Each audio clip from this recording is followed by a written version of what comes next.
Your Town Matters is funded by the Government of Canada through the Local Journalism Initiative and supported by Cactus Media, Canada's independent community television association.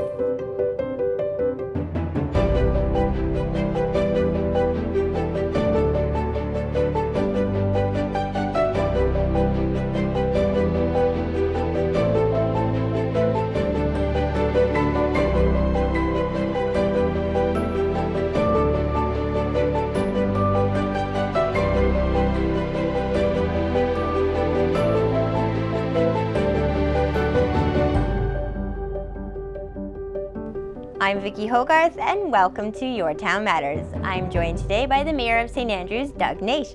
Thank you for being here today, Doug. Well, thank you for asking me back, Vicki. I really appreciate it. A lot has changed since the last time you were here. Sure has. It was probably about a month ago that I was here and did a show, and at that time we were telling people not to visit St. Andrews because we weren't open for business, and we were all a bit nervous about the COVID-19 pandemic and how it would affect everyone. But in that last month that has gone in between, a lot of progress has been made. So now I'm here today to tell people it's okay to come back to St. Andrews. So I told them back a month ago that there would be a time when things would start to open up again, and it would be maybe not business as usual, maybe business according to the new normal, but we would be open for business, and we are. New Brunswick is now entering the yellow phase, the third phase of its recovery plan for COVID-19. What does that mean for St. Andrews? What should we expect going forward? Well, I think you're going to see more of what you may have noticed just in the last week or two. We, in the orange phase, we have now started just in the last 5 or 6 days bringing out all of our benches, bringing out our garbage cans, bringing out our picnic benches and our downtown seating. A lot more people are already coming into town, and we've had a number of different restaurants that have opened up for table service with proper social distancing. And most of the businesses and most of the places you can go to, we certainly have a fairly massive municipal operational plan to adjust to all of the phases. And so we've been able to open up our parks. We've been able to open up the point. We've been able to open up the blockhouse grounds at least, and where we had those blocked off a month ago so that people wouldn't hang around. So we're getting there. We're getting there quite quickly now. People have been expressing concern of public washrooms being open. What's going on in terms of those facilities? This week, the public washrooms, they're not all open yet, but the major ones are open. The Wharf one is not open quite yet, but will be soon. And so we'll probably be put in a position where we'll have to bring in some porta potties like we have had to do usually on Canada Day, because we can only allow, even though our main washrooms down at Town Hall, the women's holds 3 people at a time, so does the men. But now, because of social distancing, only 1 at a time can use the whole washroom. So we're short on or will be as we get more people coming into town. So we will do that. All of that is in place. And there are a few more restaurants, not that those are public washrooms, but now that there are some restaurants open, at least coffee shops, restaurants, they generally have to provide washrooms for their customers. Has it changed how you run the town in terms of the sanitation team, for instance? Absolutely. One of the things that we had to do, and we felt we had to do, it was a requirement, and we felt we had to do it right, is we set up a specialized sanitation team, and with the cooperation of our staff, we had certain areas of activity that we shut down and may continue to be shut down. The arena, for example, shut down in early March. And chances are, in order to recover money that we're losing in revenue from things that just aren't going to happen this year, we may have to keep the arena closed until the beginning of January next year. So I hope not, but that's we're replanned our budget on that basis. So we now have a 3-person sanitation team, and their only job is to roam around town and clean the washrooms and sanitize benches and garbage cans and everything else that's required to be sanitized on a schedule. So that was an entire budget change of plans. It was, yeah, absolutely. And but it is necessary, and I hope it won't be necessary forever, but we're trying to do exactly what we think to keep people safe, which was, by the way, my message a month ago, which I hope no one misinterpreted. It wasn't personal, folks. I just, council and many of our permanent residents were very nervous about having too many visitors too soon. And I think that still is a fair concern that some people are expressing. We don't know. This is a high traffic tourist destination, usually in the summer. How do you plan to accommodate people who might be scared that too many people might be coming to town? Yeah, we do get those calls. We are getting them, staff are getting them, members of council do get those calls. Not lots of them. People are kind of getting the idea, but I hope that we've sent the message to our permanent residents that we've got their best interest at heart, and we understand the safety considerations, and that we are checking up. If people tell us that they wonder why this person or that car with that license plate, we can't check every license plate, and there are sometimes very logical reasons why someone has a Nova Scotia license plate, like in fact it's a rental car and it came from Nova Scotia, but they're not even from Nova Scotia. So we're not going to do that because it doesn't lead us anywhere, but we're just trying to allay concerns. But if anybody out there has a concern, please call Town Hall and express your concern, and if it merits us looking into it, or if it's something that we think doesn't fit, we will look into it. Mm-hmm. In terms of the sidewalks, I heard that there might be some interesting plans for in front of businesses on Water Street, that there might be some extension to the sidewalks. Yeah. Is that still in conversation at the moment? Yeah, in fact, Council will be dealing with that issue in a proposal on Monday night coming up. But I've seen the proposal already, and this came out of a discussion 2 weeks ago with Council saying, what can Town Council do to help the small business community to get reestablished? Because really it's been the small business community, in my mind, that has suffered the most from the pandemic, at least here in St. Andrews. I mean, the essential services were able to stay in place. People that had civil service jobs or who were on council still got paid, but many small business owners did not get paid and would have opened by that time and be up and running and earning money from, and there would be people to be in their stores, sort of thing. Mm-hmm. So what our thought was is that if we could extend the space in front of retail businesses on Water Street, then that space could help them to deal with, for example, restaurants where you have to cut down your seating by 50% because of the distancing. If you could put a few more tables out front on the town sidewalk, because we move the sidewalk out onto part of the street, then maybe that's going to help to kickstart, and maybe that's going to make us as a special attraction by doing something different than we do in a normal year, sort of thing. So I'm pretty optimistic that Council is going to come up with a plan, or whether it's not this plan, but with some tinkering, will come up with a plan. The Chamber of Commerce and the Business Improvement Association have been involved in this right from the get-go, and will get not the final say, but they will certainly get to sign off on it, whatever Council comes up with. So it's been a collaborative thing, and I think it's a good thing and something different. And of course, it's a temporary thing, and if for some reason things get out of control, for some reason from a public health point of view, then we can shut it down very quickly, and there's no harm, no foul. So there'll be nothing permanent and nothing expensive. We will, so stay tuned. I think that could be in place within the next 2 or 3 or 4 weeks, maybe even sooner, depending on how that goes. So we are in uncharted territory, but there is a lot of optimism in town. I've spoken to a lot of small business owners who do have good feelings for the summer. What are your thoughts on how the season will be, one that we're usually used to being quite busy?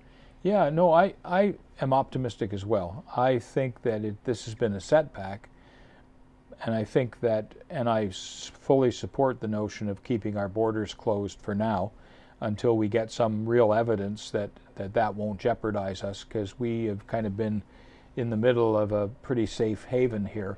But what I think is that all the rest of New Brunswickers are hopefully listening to our Premier and to the provincial government that say, maybe this is the year to visit New Brunswick and get acquainted again with your own province, right? And so I think what we need to do is pull out the stops, and we're going to do some advertising and focusing that on getting people from other parts of New Brunswick to come and visit us. St. Andrews is obviously also home to many seasonal residents. We've been getting a lot of calls at CHCO as well about whether they can come. Have you heard anything on your end? Are you getting those same phone calls? Not too much. We have said to a great extent no to that right now, because that's what the provincial government has said for the province, right? But I'm hoping that that will be somewhat relaxed, because for the most part, the people that are coming here and own homes here and are regular people, they live part of the time somewhere else, most of the time maybe in another province or even in another country. The country-to-country thing I'm not sure about, because then the federal government's involved. But certainly those people who may have summer homes here and may live in another province, I'm hoping that that will get loosened up enough that we can then reach out to them and that they can come sooner rather than later. Because and some of them there, because they understand the self-isolation and the 14-day quarantine and all of that. So I really don't think that's going to be a great problem. But again, in good time, I think we're not quite there yet, but we'll be there soon, I hope. Prince Edward Island has gone in that direction as of June 1st, I believe. So we could be hang tight, I think. We could, yeah. And the thing is it doesn't seem like that's very far away, but as I think you know, because you've been covering this through the whole pandemic, things change daily, sometimes hourly, right? So stay tuned. By this time next week, we might have that in a different situation, right? So we'll see, because we're working at this very diligently. As you may imagine, our staff of the town have been wonderful. In fact, everyone's been wonderful. I've never been prouder to be mayor in the 4 years I've been mayor than I have been during this pandemic. I mean, it's just unbelievable. The work that our volunteers did during the darker days of the pandemic, the work that our essential service providers, and particularly those that were providing us with food services, did. They were every much as heroes as the people that are in law enforcement and fire protection, right? And nurses and doctors, because where would we have been if we didn't have a grocery store to get food at during this pandemic? What were some of the highlights for you as mayor when you're looking back at how the town responded? What do you think were some of the best things that we did as a town to keep ourselves safe? Yeah, I think one of the best things that we did is that the town office, town staff and council, in conjunction with the Kiwanis Club and with the essential service providers, the grocery store, the pharmacy, the hardware store, set up a system of delivery that people could phone in their orders that were nervous about coming out of their isolation, and that all of that got done. And probably one of the most important things to me is that anyone who felt vulnerable and may have been alone or didn't have outside support was on a list, and we're getting regular calls from volunteers to make them feel better and to make sure that they were still okay while they were self-isolating. I think that's unbelievable for a small town. And of course our population's quite small in the middle of, before summer it's quite small, and we got that all done without a hitch. One of the things a lot of us have gotten used to is town council meetings on Zoom. Is this something you plan to continue doing going forward? I think so, because at the beginning it was a little bit unusual for most of us, and particularly me. I'm not much of a technological person at the best of times, but even I learned how to do that, which I think is a monumental thing. And what we found is that we're actually having more interaction at council meetings amongst council, and we're getting more following amongst the public than we ever did when we said, if you want to hear what we're doing, you've got to drag yourself out in the middle of February and go to the arena, right? This way you can watch us on live streaming or watch us on TV, thanks to CHCO. Fabulous. And so I think that's going to persist. I think it saves a lot of steps, it saves a lot of time for people, and I think the quality of the decision making is actually as good, if not better in some cases, than it was when we were meeting in person all the time. There's still areas of the town, I know that the beaches and municipal parks have been closed in the past. What is open now, or what does remain closed? No, the only thing that's really still pretty much closed down is the Wharf. Okay. The Wharf is still closed down, and the Sheriff Andrews House is still the Ross Museum, but we are expecting in short order that those will probably be opened up in some way. We have the Sheriff Andrews House is owned by the province, but run by us on a contract, an agreement, a management agreement. Same with the Block House being owned by Parks Canada, but being run by us for many years. And the Ross Museum, of course, is our own asset. We own the Ross Museum. And all of that, I think, will be moving forward fairly quickly, and you'll see that in the next days, if not week or so, that we're trying to get those open. The Wharf is a little bit of a different situation. The whale watching boats that are the primary revenue producer on the Wharf, and one of our most important tourist attractions, in my opinion, because of the heavy requirements of Transport Canada, in the size of boats and the number of passengers, that they pretty much have been stood down until the 1st of July, and we're not sure that that's going to change with Transport Canada. So we're not sure about that, and therefore the season for the whale watching companies is still uncertain at this point in time, and we've had dialogue with them, and so we're not sure they're going to open up. Now, the recreational boaters, we are making provision that will happen, maybe not till June. I'm not exactly sure. There's some things to work out there. And of course, one of the things that is going to be happening, and is happening now, is that we are going to significantly, if not totally, restrict vehicular traffic on the Wharf, except for delivering to your boat and things like that, necessarily essential things. So we've always had concerns about that, and even in a good year when we really want to turn it into a pedestrian venue. And I think with what we're talking about doing downtown, that we spoke about just earlier, I think that all fits with a pedestrian wharf, and I think that's what council would prefer to go with. And so that might cause some phone calls, I think, but no, we've been looking at that. And again, it's temporary barriers that can be opened up in an hour, right? So we're not doing anything drastic here. We're just simply saying that if the commercial traffic to the Wharf could be much less this year. Therefore, it's a good opportunity for us to make the Wharf a more pedestrian-friendly location. In terms of resorts, inns, rentals, the campground, do you know, and have you heard from different organizations about what they're doing going forward in terms of their reservations and how many people they have planned? Yeah, a little bit. I know last weekend was the first weekend, I think, that the campground was open, and it was very busy. I know the Algonquin's been open now for a couple of weeks, seem to be somewhat busy there. The Kingsbrae Gardens and the Huntsman open on the 30th of May. That's already been announced, and so we're gradually, the things that the town doesn't directly control, are moving forward. But the things that we do have a say in, there are some casualties. I mean, Canada Day will not be Canada Day like you're used to. I mean, last year I was told, because I can't count, but I was told that by people who know more than I do, that there were probably 10,000 people in St. Andrews at some time during Canada Day last year. We just can't risk that kind of a crowd. So, and as well, other things, the wood carving show that's been a stellar feature at the high school every August has also been canceled because many of the people that participate in that come from the United States and other provinces. So they're just not sure that by then the borders will be opened, and so they decided to close. And we just decided to close the organizers decided that the antique and art show that was done every August long weekend is not going to run this year for the very same reason, because we have out of province participants in that as well. So, and there will be other things that you'll hear of as we go along.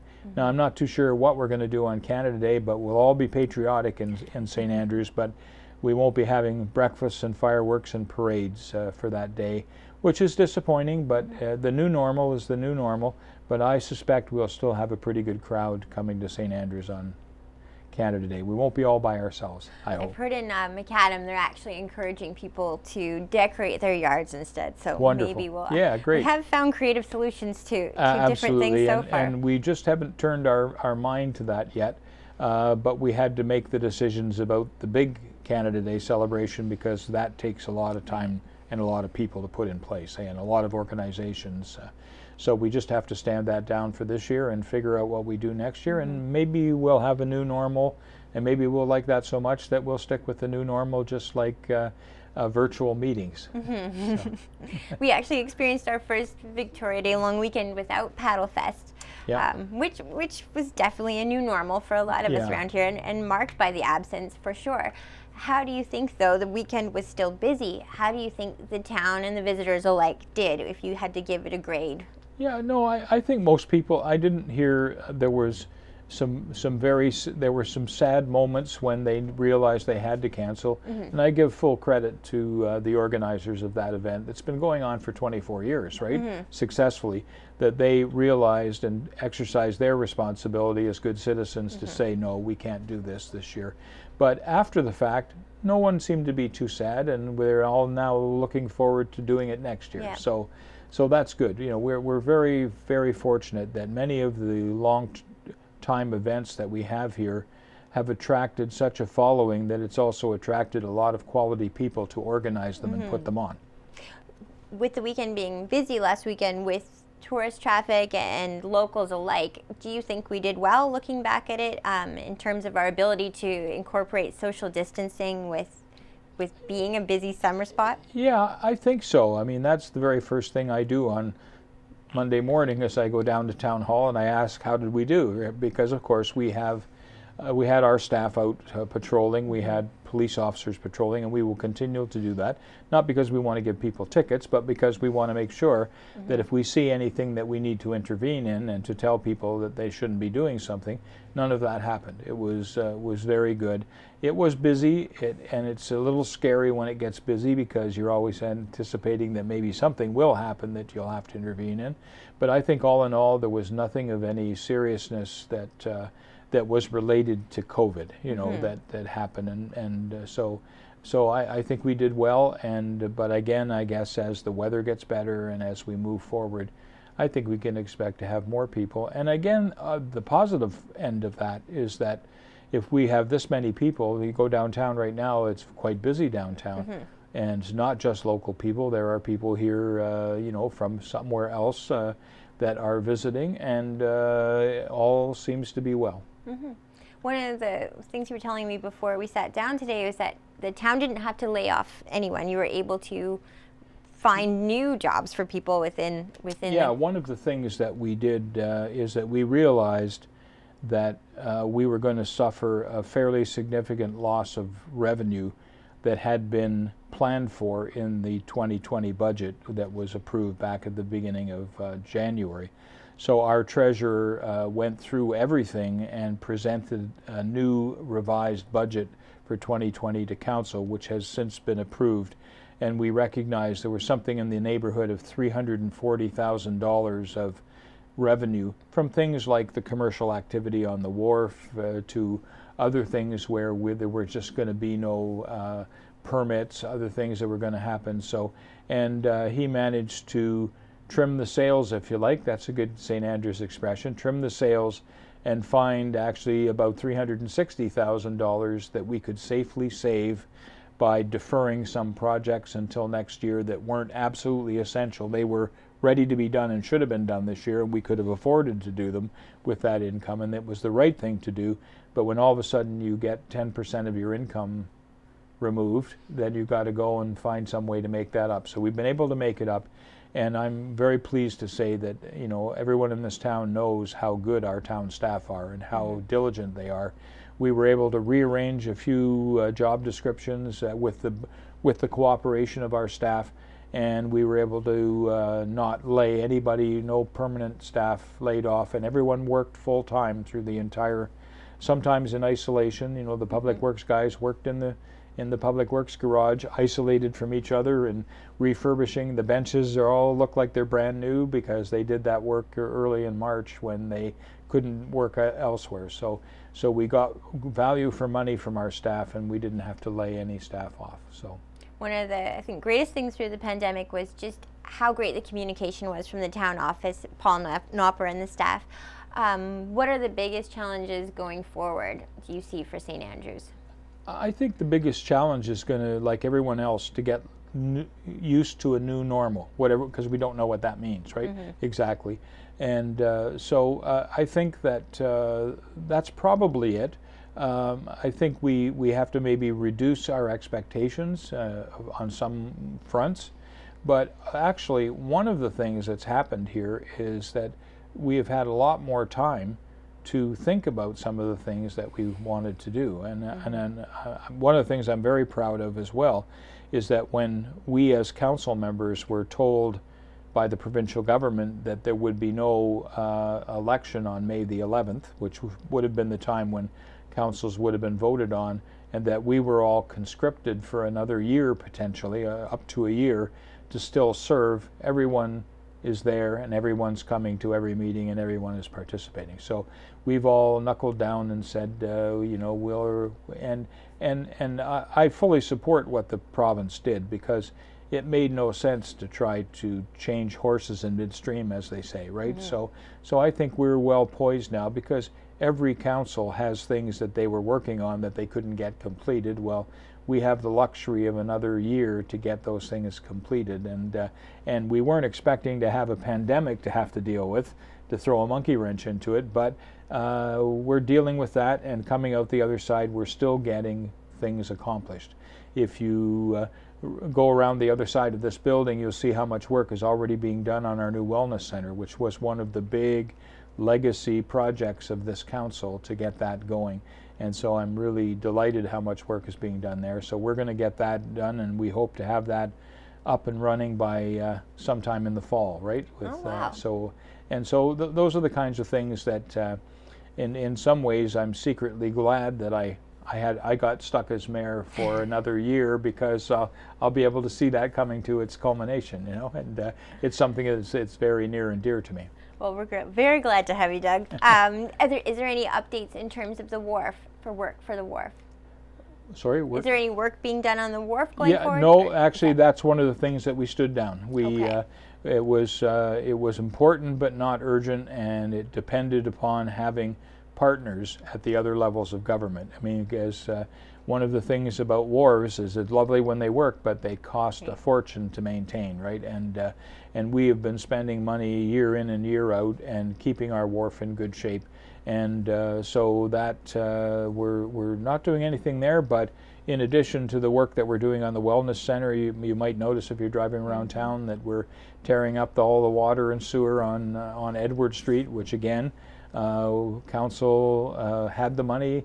That was a priority project because there were difficulties with that and in those aged pipes and whatnot. So we're getting that all done, and so it's kind of business as usual as much as it can.